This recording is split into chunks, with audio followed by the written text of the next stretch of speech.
What does the day-to-day at Don Carvajal Cafe look like for you right now? And not just for you, but for your staff, your group. What does it look like? It depends on the day, right? It depends on the day.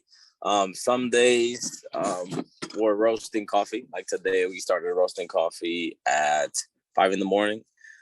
So days like today, I wake up at like 3 in the morning, and then I'm at the roasting space by 4:30, and then we're roasting by 5. That's kind of how my Tuesdays go. Wednesdays we're actually at the Botanical Garden, the New York Botanical Garden, where we kind of have a farmers market tent set up for our brand. And Thursdays I kind of do office days. Fridays my team does another farmers market at Richo in Yonkers, and then Saturday and Sunday we do more farmers markets in Westchester, Riverdale, and Riverdale, Bronx, and Westchester. So that's pretty much it. So roasting throughout the week.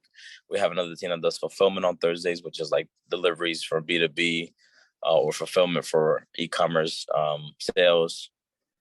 But a good portion of our operations goes to wholesale, retail, fulfillment for e-commerce, and then just production, I would say. In with how your path began with Don Carvajal Cafe, starting off at the University of Rochester, and what your journey looked like those first few years.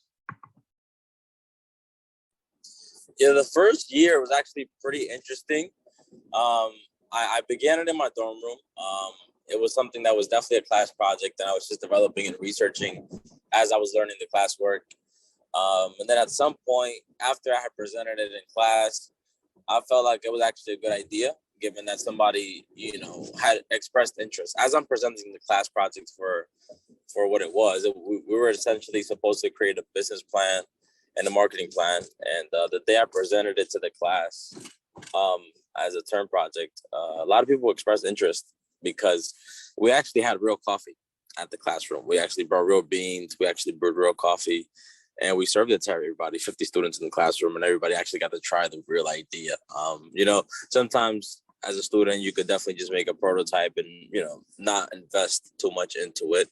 But I don't know, I just kind of took it very seriously for some reason. And I've always enjoyed business, even before I went to school for it. So given that I was in a space where I could actually study this, in a serious way, in a professional way, kind of made me want to even take it to the next level or take it to the next step. And, when we presented the project for this coffee idea, somebody raised their hand in the classroom. I was like, oh, can I actually buy one of those bags right now? And I was just like, okay, you would like to make a purchase. And it was like us making a sale right in front of everybody in the classroom.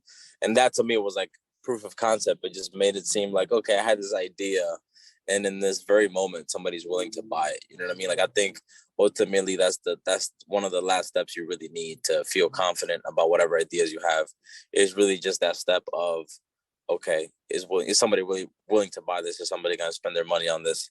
And from that moment on, I kind of just took it from there and took it to the social medias and started selling on Instagram and Facebook and whatnot. And then eventually, from the money I earned from that, I just made an e-commerce website and just started selling beans online. And people would just kind of put it into the world, and people started ordering little by little. And then we just picked up, but it's been 2 years and a half since that happened. So a lot has been going on in between. Yeah, I remember when you were talking about your journey last time we spoke. I think this is in every entrepreneur's journey, there's a lot of ups and downs, right? It's not just a one-way success path. Can you explain a little bit more about some of the first pitfalls you encountered, some of the setbacks you first encountered when you started? Yep, I would say the main challenge from in the beginning, capital is always one of them, right? Like, how are you supposed to get capital specifically as a student, right?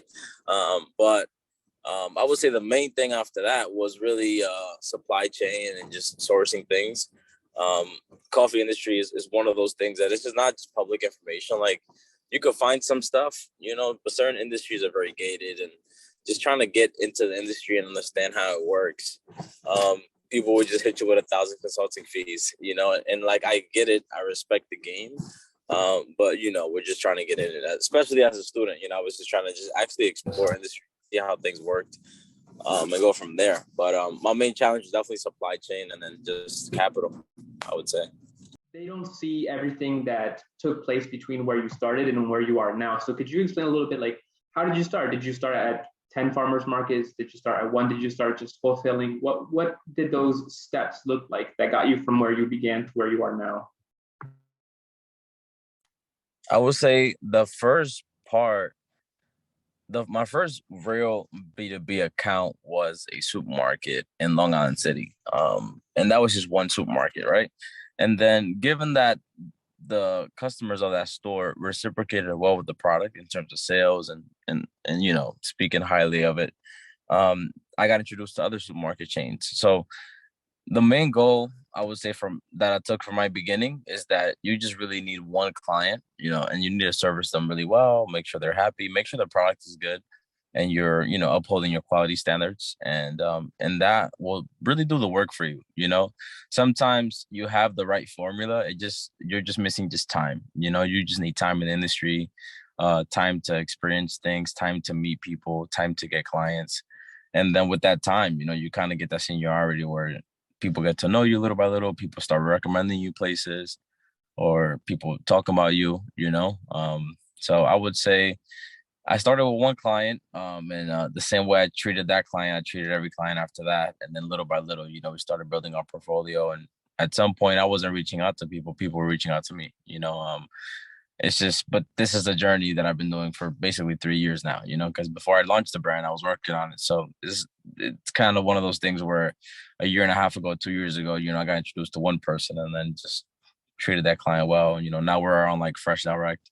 So people hear about us through there, or we're like, we do a lot of local partnerships, or, we're featured on whichever channel and people hear about us. And then, they get curious, they inquire, they really resonate with our story and our products, and they connect, but it's about getting to that point where you're hustling every day, or just grinding and doing your thing and putting your brand out there to the point where, people are reaching out to you rather than the other way around. But that doesn't mean you don't start reaching out neither, right? Like you're always on build mode and growing partnerships and things like that.